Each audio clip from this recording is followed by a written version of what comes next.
The date is the 13th of June 2018, one day before the World Cup kicks off, with host Russia playing Saudi Arabia, and news breaks worldwide. Spanish national team manager Julen Lopetegui has been removed from his position after accepting an offer from Real Madrid to become their manager for the 2018-19 season. There is a way in which you must act. Julen has worked very well with the team, but we cannot accept how he has acted in this case, remarked Luis Rubiales, the president of the Royal Spanish Football Federation.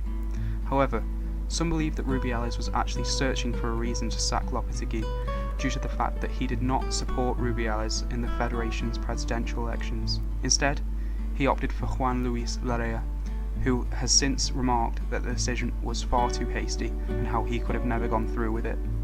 Lopetegui was also supported by his players, evidently, with team captain Sergio Ramos being vocally against the sacking, and it is alleged that Spain's other star defender, Gerard Piqué, had to separate Ramos and Rubiales in a heated encounter.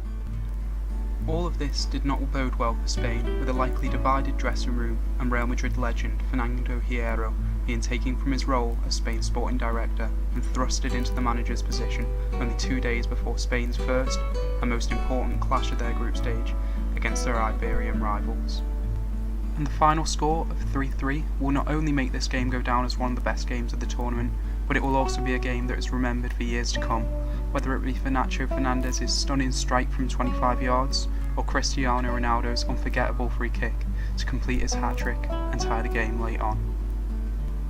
And so, Spain moved into their second game against Iran, making only 2 changes, bringing in Dani Carvajal for Nacho Fernandez and Lucas Vázquez in for Koke.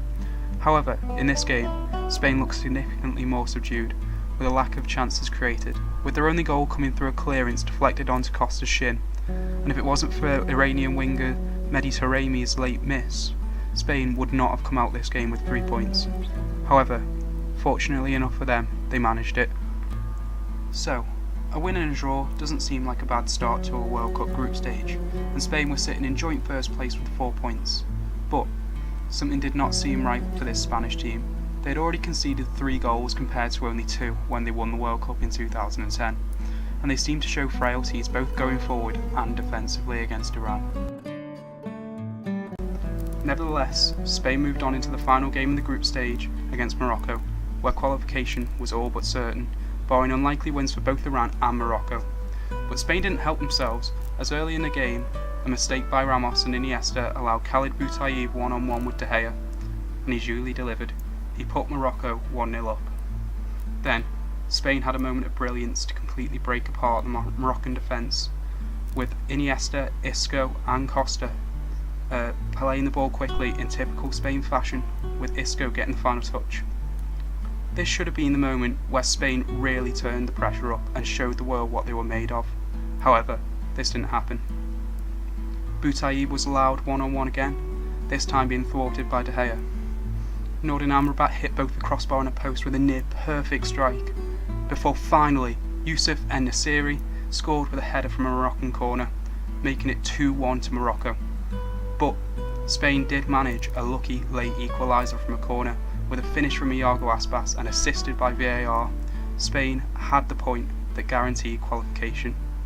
And with a missed penalty and some late VAR controversy in the Portugal vs Iran game, too, Spain found themselves topping Group B, facing Russia in the round of 16. Spain were everyone's favourites, but it's never easy playing the hosts, and when the lineups were announced, many were left shocked.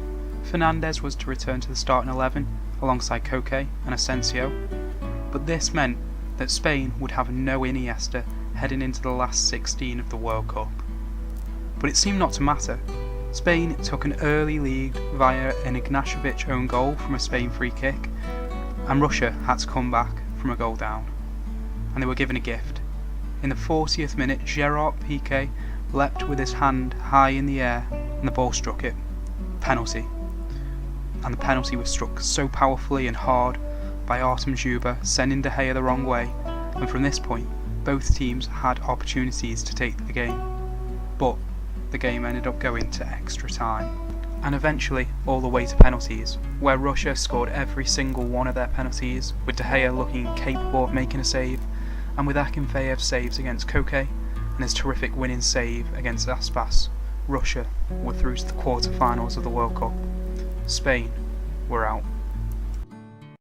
So, it appears that as would be expected, Hierro wasn't able to work a miracle and get to Spain to play to top form in this tournament with his 2 days of preparation time.